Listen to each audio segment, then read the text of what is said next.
Hey, Mr. Mancini again, and I just want to talk to you just a moment this morning for this assignment.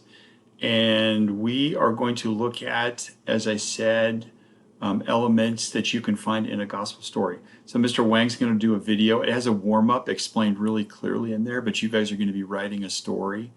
I have given you the instructions, but as you watch Mr. Wang's video, it is going to become very clear how you can write that story. That will be your warm up today. So no psalm today.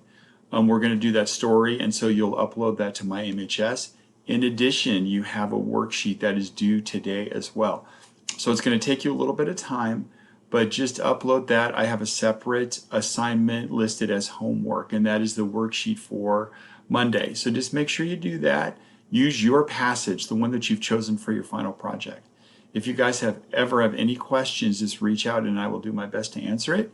I'm praying for you guys. Have a wonderful day, and I hope to see you soon. Bye for now.